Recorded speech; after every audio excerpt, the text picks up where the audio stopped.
ज्या काँग्रेस राष्ट्रवादीच्या विरोधात सातत्याने आपण 30 वर्ष लढलो, 30 वर्ष त्या लोकांनी आपल्याला त्रास दिला, त्यांच्याशी आपण संघर्ष केला, संघर्षातून आपण निवडणुका जिंकल्या आणि आज त्याच लोकांच्या मांडीला मांडी लावून बसण्याची वेळ येत आहे, हे आमच्या मनाला पटत नव्हतं।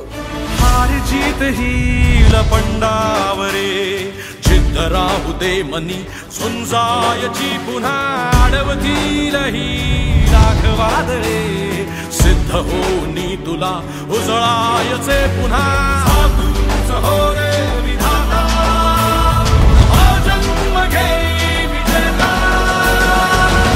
1987 सालापासून शिवसेना प्रमुख बाळासाहेब ठाकरे यांचे विचार, त्यांचं ज्वलंत हिंदुत्व, मार्मिकच्या माध्यमातून त्यांचे येणारे लेख आणि त्यांचे परखड विचारसरणी ही सगळी आमच्या तरुण मनाला त्यावेळेस अतिशय भावली आणि म्हणून आम्ही या शिवसेनेमध्ये बुलढाणा जिल्ह्यामध्ये विशेष करून मेहकर विधानसभा मतदारसंघामध्ये कामाला सुरुवात केली। तो काळ अतिशय कठीण होता, कारण की आमच्या घरचे, आमचे वडील, काका, जवळचे नातेवाईक ही सगळी लोक ही काँग्रेस पक्षामध्ये त्यावेळेस होती आणि काँग्रेसच्या विरोधामध्ये आम्ही त्या ठिकाणी शिवसेनेचं काम सुरू केलं। त्यावेळेस पहिला विरोध जो आम्हाला झाला तो घरातूनच झाला। त्याच्यानंतर बाहेरही खूप संघर्ष आम्हाला या ठिकाणी करावा लागला, पण बाळासाहेबांचे विचार त्या कठीण काळामध्ये सुद्धा गावागावापर्यंत, घराघरापर्यंत आणि तरुणापर्यंत पोहोचवण्यासाठी आम्ही खूप मेहनत घेतली आणि खूप मोठ्या प्रमाणामध्ये तरुणांचा प्रतिसाद त्या ठिकाणी आम्हाला मिळत गेला आणि शिवसेना त्या ठिकाणी वाढत गेली। तेच बाळासाहेबांचे विचार, बाळासाहेबांचे आशीर्वाद, मार्गदर्शन या माध्यमातूनच अनेक राजकीय निवडणुका त्या काळामध्ये आम्ही शिवसेनेच्या नावावर लढल्या। त्याच्यानंतर मग जिल्हा परिषदेची निवडणूक असेल, सहकारातल्या निवडणुका असेल, 95ची विधानसभा असेल, अशा अनेक निवडणुका त्या ठिकाणी आम्ही त्या ठिकाणी लढल्या आणि त्या प्रचंड मताधिक्याने सुद्धा जिंकल्या। बाळासाहेबांचं जे ध्येय धोरण होतं की 80% समाजकारण आणि 20% राजकारण, याच हेतून आम्ही सुद्धा समाजामध्ये काम करत गेलो आणि जनतेचा प्रचंड प्रतिसाद त्या ठिकाणी आम्हाला सातत्यानं गेल्या 30 वर्षापासून मिळाला आणि मिळत आहे। खरं म्हणजे बाळासाहेबाला मी अतिशय जवळून त्या काळामध्ये पाहिलं। बाळासाहेबांची तालुका पातळीवरली महाराष्ट्रातली पहिली सभा केवळ आमच्यावर विश्वास ठेवून बाळासाहेबांनी मेहकरला दिली होती आणि ती 1988-19 मधली सभा प्रचंड यशस्वी त्या ठिकाणी झाली होती आणि त्यावेळेस बाळासाहेबांनी माझ्या पाठीवर थाप सुद्धा मारली होती की तू सभेचं तुम्ही चांगलं नियोजन केलं। त्याच्यानंतर बाळासाहेब सिंदखेड राजाला गेले आणि सिंदखेड राजाच्या जिजामाताचे जे जन्म ठिकाण आहे, लखुजी राजेंचा जो राजवाडा आहे, त्यामध्ये जिजामातेच्या बद्दल लिहिलेला एक लेख त्या ठिकाणी लावलेला होता संगमरवरी दगडावर आणि तो लेख हा जिजामाताच्या सौंदर्याचं वर्णन करणारा होता आणि त्यातल्या काही वाक्य, काही शब्द हे सौंदर्याची अतिशयोक्ती करणारे त्या ठिकाणी होते। तो वाचल्याबरोबर बाळासाहेबांनी, मी त्यावेळेस शिवसेनेचा जिल्हा प्रमुख होतो, बाळासाहेबांनी ताबडतोब आदेश दिले का रे तुम्ही जिल्हा प्रमुख आणि राजमाता जिजाऊ हे एक आदर्श माता म्हणून त्या जगभर प्रसिद्ध आहे, एक सौंदर्यवती म्हणून त्या कधी प्रसिद्ध नव्हत्या आणि म्हणून एका मातेला, एका राजमातेला, छत्रपती शिवरायांना घडवणाऱ्या, स्वराज्याची संकल्पना देणाऱ्या एका आईचं वर्णन त्या ठिकाणी असायला पाहिजे। हे ताबडतोब सौंदर्याचं अश्लील जे वर्णन त्या ठिकाणी आहे ते तोडून टाका। हे टाकल्याबरोबर त्या ठिकाणी पोलिसांच्या छावण्या लागल्या। आम्ही तोडू नये शिवसैनिकांनी म्हणून त्या ठिकाणी बंदोबस्त ठेवण्यात आला। तरी सुद्धा त्या काळामध्ये आमचे तत्कालीन सिंदखेड राजाचे तालुका प्रमुख त्या ठिकाणी देशमुख होते, सिंदखेड राजाचे आमचा शहर प्रमुख यांनी पोलीस बंदोबस्त असताना सुद्धा रात्रीमध्ये तो लेख तोडला आणि म्हणून त्यांनी, बाळासाहेबांनी वाशिम येथे त्यांची सभा असताना आमचा त्या ठिकाणी शिवसेनेचे वाघ म्हणून, जिल्हा प्रमुख म्हणून माझा, तालुका प्रमुख सिंदखेड राजा आणि शहर प्रमुख यांना जवळ बोलवून त्यांच्या पाठीवून हात फिरवत त्यांनी आम्हाला शाबासकी दिली। म्हणजे एक मायेचं स्वरूप बाळासाहेबांच्या विचारामध्ये होतं। बाळासाहेब हे कार्यकर्त्याला मित्रासारखी त्या ठिकाणी वागणूक द्यायचे, मान सन्मानाची वागणूक द्यायचे, त्यांचं ऐकून घ्यायचे आणि निश्चित त्यांचं जे काही म्हणणं खरं असेल ते द्यायचे. एक मोठा किस्सा मला असा आठवतो बाळासाहेबांचा नेतृत्व गुण, की बुलढाणा लोकसभा हा पहिल्यांदा भाजपकडून शिवसेनेला 1996 मध्ये मिळाला होता. त्यावेळेस तो इथं राखीव मतदारसंघ असल्यानं आम्हाला उमेदवार मिळत नव्हता. मग घाई गर्दीत त्या ठिकाणी एका चुकीच्या उमेदवाराची निवड कोणाच्या तरी सांगण्यावरून तत्कालीन त्या ठिकाणी केल्या गेली आणि पक्षांनी त्याला एपी फॉर्म सुद्धा दिला निशाणीचा आपल्या धनुष्यबाणाचा आणि त्या उमेदवारांना अंधारामध्येच एकट्याने जाऊन तो उमेदवारी अर्ज पण भरला. ज्यावेळेस आमच्या लक्षामध्ये आला, आम्ही तात्काळ बाळासाहेबांना भेटायला गेलो. बाळासाहेबांनी असतेनं आम्हाला विचारलं, कारण कशासाठी आला प्रताप, तुम्ही सगळे जिल्हा प्रमुख आमदार कशासाठी आलेत? त्यांना सांगितलं की लोकसभा मतदारसंघ आपल्या शिवसेनेला मिळालेला आहे, आपल्याजवळ चांगला उमेदवार आहे, आपण निवडून येऊ शकतो, पण हे चुकीची उमेदवारी या एका उमेदवाराला या ठिकाणी दिली आहे. त्यावेळेस बाळासाहेबांनी प्रेमानं सांगितलं, अरे बाबा, हा आपला राखीव मतदारसंघ आहे, आपल्याजवळ चांगले उमेदवारी लढवण्यासारखे कार्यकर्ते आपल्याजवळ नाही आणि म्हणून आता जो उमेदवार दिला, ज्याला एबी फॉर्म दिला, तुम्ही ती निवडणूक लढा. पण आम्ही बाल हट्टासारखा त्यांच्याजवळ हट्ट धरला की नाही, तुम्ही उमेदवारी बदलून द्या, आम्ही तो उमेदवार निवडून आणू. मग बाळासाहेबांनी सहज विचारलं, कोण उमेदवार आहे तुमच्याजवळ? त्यावेळेस आम्ही त्यांना नाव सांगितलं की आमचे संपर्क प्रमुख असणारे आनंदराव अडसूळ यांना तुम्ही उमेदवारी द्या. त्यावेळेस बाळासाहेबांना एकदम आश्चर्यचकित झाले. ते म्हणले, अरे आनंदराव अडसूळ, त्याचा जन्म साताऱ्यामधला आहे, त्याची कर्मभूमी मुंबई, आणि तुम्ही मुलं म्हणता की बुलढाणा, विदर्भातल्या बुलढाणा लोकसभा मतदारसंघातून आम्ही खासदार म्हणून निवडून आणू, कसं शक्य आहे? आम्ही म्हटलं, साहेब आमच्यावर विश्वास ठेवा, हे आम्ही शक्य करून दाखवू. ताबडतोब बाळासाहेबांनी त्यावेळेचे शिवसेना सचिव होते सुभाष देसाई यांना बोलावलं आणि त्यांना सांगितलं की तो इथं आनंदराव अडसूळांच्या नावानं एबी फॉर्म द्या. त्यांनी सांगितलं की आपला एबी फॉर्म गेलेला आहे. ते म्हटले, कसा परत आणायचा ते तुम्ही ठरवा, तो एबी फॉर्म वापस घ्या आणि दुसरा एबी फॉर्म आनंदराव अडसूळांच्या नावाचा द्या. आणि तो फॉर्म त्यांनी त्यावेळेस आनंदराव अडसूळला दिला, एबी फॉर्म, उमेदवारी अर्ज भरला. प्रचंड मेहनत जिल्ह्यातल्या तमाम शिवसैनिकांनी, पदाधिकाऱ्यांनी घेतली आणि मुकुल वासनिक सारख्या एका तगड्या उमेदवाराच्या विरोधामध्ये आनंदराव अडसूळ त्यावेळेस जवळपास 60,000च्या मताधिक्यानं निवडून आले. आणि निवडून आल्यानंतर ज्यावेळेस अडसूळ साहेबाला घेऊन आम्ही त्यांच्या मातोश्री बंगल्यावर भेटायला गेलो, त्यावेळेस अक्षरशः बाळासाहेबांनी मला आलिंगन म्हणजे कोटाळीमध्ये घेतलं, पाठीवून डोक्यावरून हात फिरवला आणि म्हणे, अरे यार, तुम्ही खरोखर शिवसेनेचे वाघ आहात. म्हणजे आमच्याही अंगाला आता ते सांगताना शहारे येतात की तुम्ही मुंबईमधला माणूस विदर्भातून निवडून आणता, खरोखर तुम्ही लोकांनी खूप मेहनत केली आणि एक मायेचा हात. त्यावेळेस असं वाटलं की आपला सगळा श्रम परिहार झाला. म्हणजे इतकी मायेची वागणूक, इतकी प्रेमाची वागणूक. आणि ज्या वेळेस ते कुठल्याही दौऱ्यावर आले तर प्राकर्षानं जिल्हा प्रमुख असतील, तालुका प्रमुख, त्यावेळेस आमदार खासदार तर आपल्याजवळ नव्हते, पण ते आम्हाला जवळ बोलवून घ्यायचे, विचारपूस करायचे, अडीअडचणी समजून घ्यायचे. आमच्या काही सूचना असतील तर त्या सोबतच्या माणसाला लिहून घ्यायला लावायचे आणि तात्काळ प्रभावानं त्याच्यावर अंमलबजावणी करायची. आणि म्हणून त्या काळामध्ये इतक्या झपाट्यानं शिवसेनेचा प्रचार आणि प्रसार झाला. बाळासाहेबांनी जी वागणूक एखाद्या आम्हाला म्हणजे कुटुंब प्रमुखासारखी वागणूक त्या ठिकाणी दिली, कुटुंबातला सदस्य म्हणून मान सन्मान त्यांनी आम्हाला दिला. मी तुम्हाला एक आठवण आत्ताच सांगितली, अडसूळ साहेबांना निवडून आणल्यानंतरची एक आठवण सांगितली, जिजामातेबद्दलचा तो अश्लील तोडा, त्यावेळेची तुम्हाला मी आठवण सांगितली. आणि तिसरी आठवण म्हणजे माझ्या जीवनातला सर्वोच्च प्रसंग, 1995ची विधानसभेमध्ये आपलं शिवसेना भाजपचं बहुमत आलं. मनोहर जोशी सरांनी मुख्यमंत्रीपदाची शपथ घेऊन मंत्रिमंडळ स्थापन झालं. आणि त्यावेळेस बाळासाहेबांनी सांगितलं होतं की प्रथम निवडून आणणाऱ्या कुठल्याही आमदाराला मी मंत्रिमंडळामध्ये मंत्री करणार नाही. त्यामुळं मी पहिल्यांदाच निवडून आलेलो होतो. आम्ही कोणीही हट्ट किंवा आग्रह मंत्रिपदाचा त्या ठिकाणी धरला नाही. पण त्यानंतरच्या 2.5 वर्षामध्ये काय त्यांना वाटलं माहीत नाही, पण त्यांनी माझी राज्यमंत्री म्हणून त्या ठिकाणी मला त्या ठिकाणी शपथ दिली.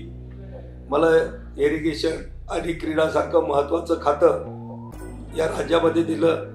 मंत्रिपदाची शपथ घेऊन ज्यावेळेस मी बाळासाहेबांचे आशीर्वाद घ्यायला मातोश्रीवर गेलो, त्या ठिकाणी बाळासाहेब बसलेले होते. त्यावेळेस आमच्या स्मिताताई ठाकरे तिथे होत्या, आमचे शिवसेनेचे काही नेते बसलेले होते. मी बाळासाहेबांचा आशीर्वाद घेतला, दर्शन घेतलं आणि बाळासाहेबांनी त्या स्मिताताईला सांगितलं, हे स्मिता, या बदमाशाचं औक्षण कर. त्यांनी मला बदमाशी उपाधी त्या ठिकाणी दिली. मग त्या स्मिताताई गमतीनं म्हणल्या, अहो ते मंत्री झाले, शपथ घेऊन तुमचा आशीर्वाद घ्यायला आले, तुम्ही त्याला बदमाश कसे काय म्हणतात? अरे म्हणे, हा एक नंबरचा बदमाश आहे. हा बाळ ठाकरे दिलेला शब्द कधी फिरवत नाही, पण या बदमाशानं मला तो शब्द फिरवायला भाग पाडलं. मंत्री पहिल्यांदा निवडून येणाऱ्याला मंत्रीपद द्यायचं नव्हतं, याला मला द्यावं लागलं, म्हणून मी याला बदमाशी उपाधी त्या ठिकाणी दिली.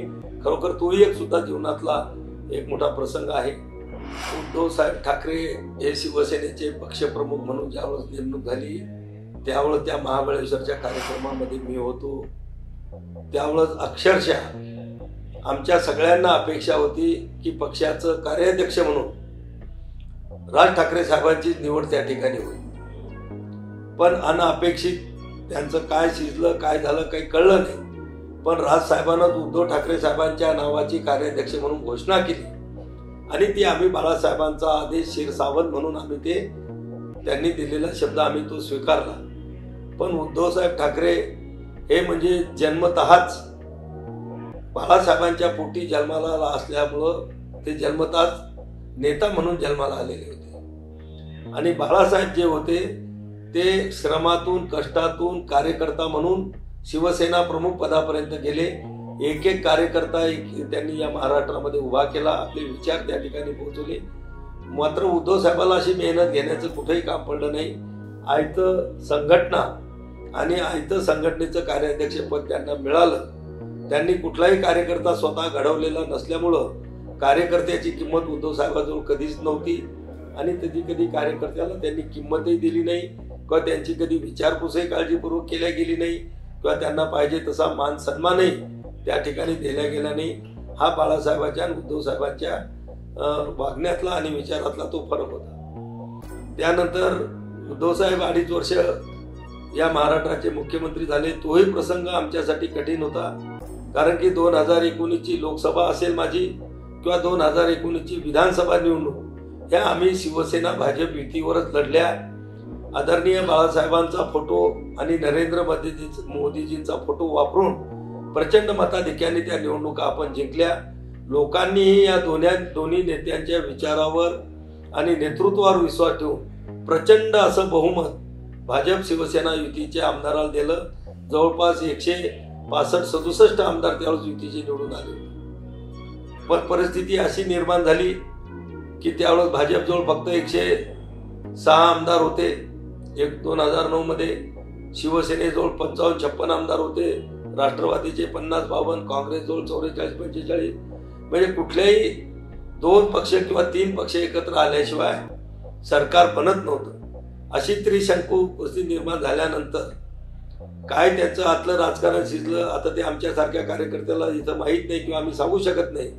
पण एक गोष्ट खरी की उद्धव साहेबांनी त्या संधीचा फायदा घेत जो आपला 30 वर्षाचा मित्रपक्ष होता त्याला बाजूला ठेवत भारतीय जनता पक्षाला काँग्रेस राष्ट्रवादी सोबत त्यांनी सरकार स्थापन करण्याचा निर्णय घेतला. त्यावेळेस आमच्याही मनाला खूप वेदना झाल्या की ज्या काँग्रेस राष्ट्रवादीच्या विरोधात सातत्यानं आपण 30 वर्ष लढलो, 30 वर्ष त्या लोकांनी आपल्याला त्रास दिला, त्यांच्याशी आपण संघर्ष केला, संघर्षातून आपण निवडणुका जिंकल्या आणि आज त्याच लोकांच्या मांडीला मांडी लावून बसण्याची वेळ येत आहे हे आमच्या मनाला पटत नव्हतं.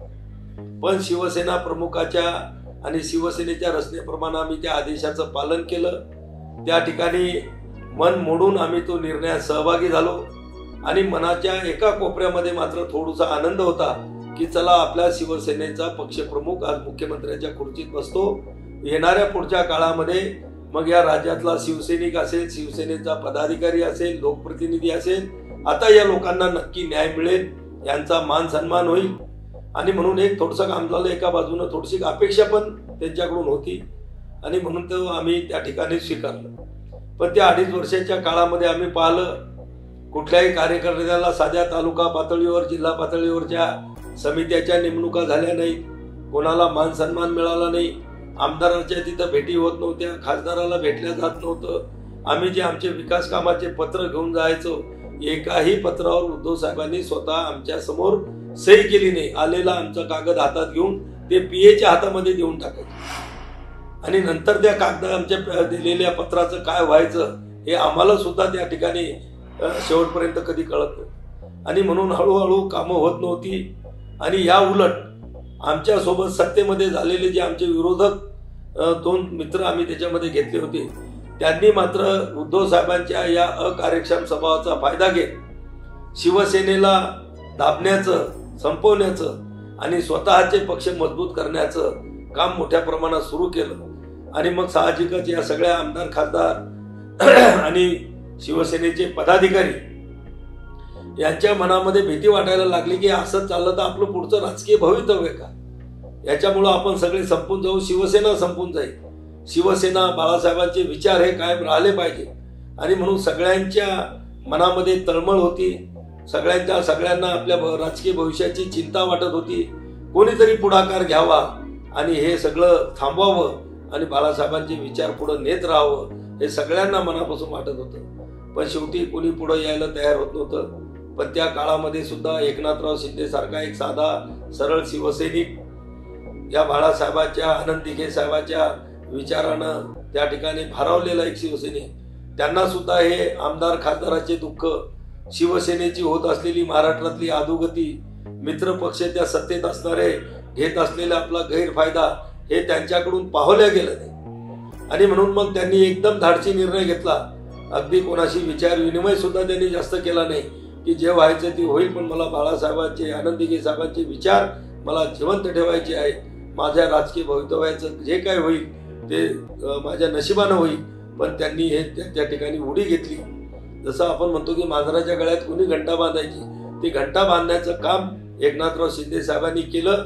आणि जे लोकांच्या मनात होतं तेच एकनाथ शिंदे साहेबांनी केलेलं असल्यामुळं जवळपास 50-55 पैकी 40-42 आमदार सुरुवातीला शिंदे साहेबांसोबत आले. 18 पैकी 13 खासदार आम्ही त्यांच्या सोबत गेलो. आणि महाराष्ट्रातले जवळपास 80%, 75% जिल्हा प्रमुख असतील, तालुका प्रमुख, सर्व संघटना, नगरपालिका, जिल्हा परिषद हे सगळे पदाधिकारी मोठ्या संख्येनं त्या ठिकाणी एकनाथराव शिंदे साहेबांच्या सोबत आले. आणि त्यांचा तो उठाव, लोक आमच्यावर टीका करतात की ते बंड होतं, एकनाथराव शिंदेचं बंड नव्हतं. शिवसेना आणि बाळासाहेबांचे विचार वाचवण्यासाठी, ते तेवढ ठेवण्यासाठी केलेला तो एक या शिवसेनेतला मोठा उठाव होता. आणि मोठ्या हिमतीनं त्यांनी तो उठाव यशस्वी केला. आणि शेवटी भारतीय जनता पक्षानं त्या उठावाचा सन्मान करत त्यांना मुख्यमंत्री पदाची खुर्ची बहाल केली. आणि आज ते गेल्या 1.5-2 वर्षापासून मुख्यमंत्री म्हणून महाराष्ट्रामध्ये चांगलं काम करत आहे. एकनाथराव शिंदे आल्यापासून खरं म्हणजे त्यावेळेस आमच्यावर अनेक आरोप झाले, आम्हाला गद्दार म्हणल्या गेलं, खोक्याचे आरोप केले गेले. जनमानसामध्ये एकनाथराव शिंदे आणि त्यांच्यासोबत जाणाऱ्या लोकांची प्रतिमा मलिन करण्याचं काम केलं. लोकांची सहानुभूती त्यांनी घेण्याचा प्रयत्न त्या ठिकाणी केला. सुरुवातीच्या काळात त्यांना थोडीफार सहानुभूती लोकांची मिळाली. पण एकनाथराव शिंदे साहेबांनी सांगितलं होतं की आम्ही टीकेचं उत्तर टीकेतून देणार नाही, आम्ही कामातून उत्तर देऊ. आणि एकनाथराव शिंदे साहेब झपाटल्यासारखे कामाला लागले. दिवसातल्या 24 तासामध्ये 18-20 तास त्यांनी या महाराष्ट्राच्या विकासाला गती देण्याचं, महाराष्ट्रभर फिरण्याचं, शिवसैनिकांना भेटण्याचं काम झपाटा सुरू केला. आणि हा 1.25 वर्षामध्ये ज्या मतदारसंघामध्ये पूर्वी 1 कोटी रुपयाचा निधी मिळत नव्हता, आज प्रत्येक विधानसभा मतदारसंघामध्ये 1000, 1500, 2000 कोटीची विकास कामं सुरू झालेली आहे. आणि आता लोकांना हे वाटायला लागलेलं आहे की खरंच एकनाथराव शिंदे साहेब जर सुरुवातीपासून असते तर आज महाराष्ट्राचा कायापालट त्या ठिकाणी झाला असता. शेतकऱ्यासाठी अनेक निर्णय घेतले, कारण एकनाथराव शिंदे साहेब हे शेतकरी कुटुंबातून आलेले आहेत, अगदी गरीब कुटुंबातून आलेले आहेत. आणि म्हणून शेतकरी असतील, गोरगरीब शेतमजूर असतील, यांची सुखदुःख, अडीअडचणी त्यांनी अनुभवलेल्या आहेत, भोगलेल्या आहेत. ते तर स्वतः 2 पैसे कमवण्यासाठी, कुटुंबाला आर्थिक हातभार देण्यासाठी, रिक्षा चालवण्यासाठी ठाण्यासारख्या शहरात आले. पण त्यांच्या कर्तृत्वानं ते मोठे झालेत. आनंद दिघे साहेबांनी त्यांच्यातलं नेतृत्व आणि गुण हेरले, त्यांना संधी देत गेले. आणि एकनाथराव शिंदे साहेब त्या संधीचं सोनं करत करत आज मुख्यमंत्री पदावर पोचले. म्हणून आज या देशाच्या शेतकऱ्यासाठी अनेक योजना त्यांनी आणल्या. नुकसान भरपाईची रक्कम 3 पट वाढवली. शेतकऱ्यांसाठी 6000 रुपये सन्मान निधी त्यांनी नरेंद्र मोदी साहेबांसारखा त्या ठिकाणी सुरू केला. 1 रुपयामध्ये पीक विमा असेल. महिलांसाठी अनेक योजना आणल्या. बचत गटातल्या महिला सुद्धा सक्षम झाल्या पाहिजेत, कमावत्या झाल्या पाहिजेत, लखपती झाल्या पाहिजेत, याच्यासाठी सुद्धा वाटेल त्या मदती ते करतायत.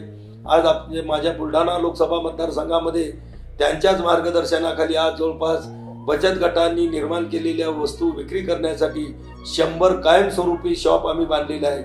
5 MIDCचे प्लॉट नाममात्र 1 रुपयामध्ये आम्हाला त्यांनी मिळवून दिलेले आहेत. त्या ठिकाणी आम्ही बचत गटांसाठी CFC म्हणजे कॉमन फॅसिलिटी सेंटर त्या ठिकाणी आम्ही आता उभं करतो आहे. म्हणजे बचत गट सुद्धा ज्यांच्यावर महिला सुद्धा मोठ्या प्रमाणात खुश आहेत. महिलांच्या उन्नतीसाठी सन्मानासाठी सुद्धा त्यांनी अनेक योजना आणल्या. नारी शक्तीसारखे पुन्हा नवीन बचत गट आणून त्यांच्यासाठी देणारा आर्यप त्यांनी दुप्पट केला, 15,000वरून 30,000 केला. CRPचं मानधन 3,000वरून 6,000 रुपये केलं. म्हणजे महिलांसाठी असेल, शेतकऱ्यांसाठी असेल, शेतमजुरांसाठी अनेक चांगल्या मोठमोठ्या योजना त्यांनी कामगार कल्याणाच्या सुद्धा आणल्या. आणि म्हणून आज महाराष्ट्रामध्ये एकनाथराव शिंदे साहेबांनी उद्धव साहेबांची ज्यावेळेस तुलना होते ते एकनाथराव शिंदे साहेबांचं काम, कर्तृत्व आणि कार्यपद्धती हे कितीतरी त्यांच्यापेक्षा त्या लोकांना सरस त्या ठिकाणी वाटते. विशेष करून महाराष्ट्रात आणि महाराष्ट्रातल्या विदर्भातल्या ज्या शेतकऱ्यांच्या आत्महत्या या ठिकाणी होत आहेत त्या आत्महत्या थांबण्यासाठी खूप मोठ्या प्रमाणात त्यांनी प्रयत्न चालू केलेले आहेत.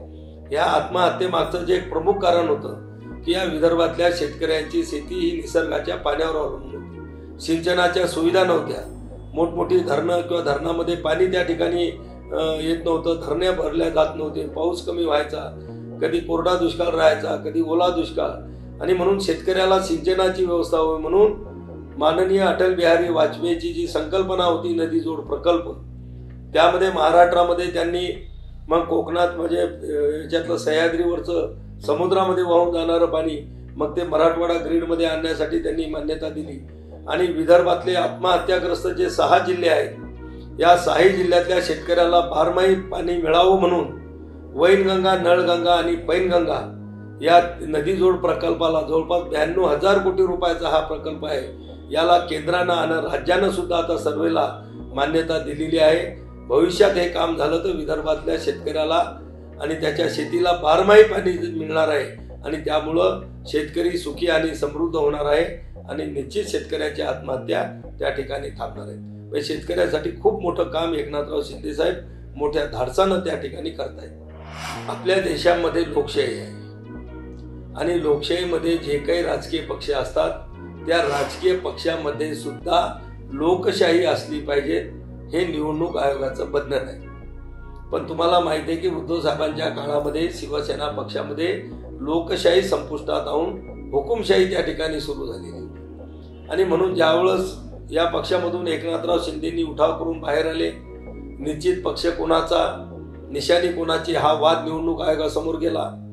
निवडणूक आयोगासमोर अनेक 2-3 पर्याय होते की पक्ष कोणाला द्यायचा आणि निशाणी कोणाला द्यायची.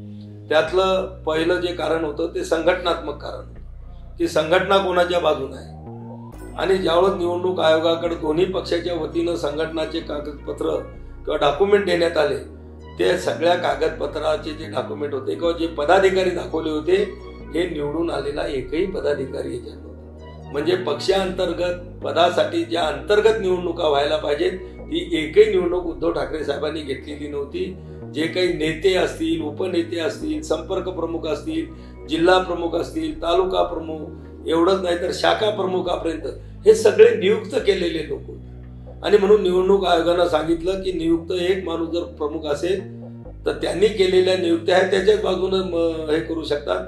आम्हाला लोकशाही पद्धतीनं आलेले लोकप्रतिनिधी तुम्ही दिले नाहीत म्हणून दोन्हीकडे बाजूचे आलेले लोकप्रतिनिधीचा विचार त्यांनी तो याच्यासाठी घेण्याची गोष्ट किंवा विचार बाजूला ठेवला. मग शेवटी मोजायचं कसं तर मग या पक्षाची निशाणी आणि पक्षाचं नाव घेऊन लोकशाही पद्धतीनं जनमानसातून निवडून आलेले लोकप्रतिनिधी कुणीकडे जास्त आहेत आणि कोणाला किती जास्त मतं मिळालेली आहेत हा क्रायटेरिया निवडणूक आयोगानं त्या ठिकाणी ठेवला. आणि मग त्यावेळेस एकनाथ शिंदे साहेबांसोबत असलेले 40 शिवसेनेचे आमदार आणि 13 शिवसेनेचे खासदार यांना जे मतं महाराष्ट्रामध्ये जनतेने दिली होती ती मोजल्या गेली आणि उद्धव साहेबांकडे असलेले 13-14 आमदार आणि 5 खासदार यांची मतं मोजल्या गेली आणि एकनाथराव शिंदेच्या बाजूला असलेल्या लोकप्रतिनिधीला लोकांचा जो प्रतिसाद होता तो 75% होता आणि उद्धव साहेबांकडे 25% होता. आणि म्हणून निवडणूक आयोगानंच शिवसेना हे नाव आणि धनुष्यबाण ही निशाणी एकनाथराव शिंदे साहेबांना दिली. आणि या लोकांनी रडीचा डाव खेळत स्वायत्त असलेल्या निवडणूक आयोगावर अनेक प्रकारचे गलिच्छ आरोप करत त्यांनी सुप्रीम कोर्टामध्ये धाव घेतली. सुप्रीम कोर्टाने सुद्धा हे सांगितलं की याचा निर्णय पक्ष निशाणी आणि व्हीप वगैरे जे काही असतात पक्षाची रचना याचा निर्णय विधानसभा अध्यक्षांनी घ्या. म्हणून हे प्रकरण विधानसभा अध्यक्षाच्या कोर्टामध्ये आलं.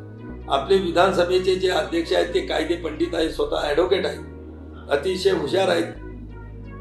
राहुलजी नार्वेकर यांनी अतिशय सखोल दोन्ही बाजूचा अभ्यास केला, त्यांच्या कागदपत्राचा अभ्यास केला आणि जवळपास 400 पानाचा डिटेल शब्दवाईज वाक्यवाईज त्यांनी निकाल दिला. आणि त्यांनी सुद्धा निवडणूक आयोगानं दिलेला आपल्याला निशाणी धनुष्यबाण आणि शिवसेना पक्षाचं नाव आणि बाळासाहेबांचे आशीर्वाद, बाळासाहेबांचे विचार हे एकनाथराव शिंदे साहेबांच्या सोबत आहेत. म्हणून पुन्हा त्यांना ते बहाल केलं, त्याच्यावर शिक्कामोर्तब केलं.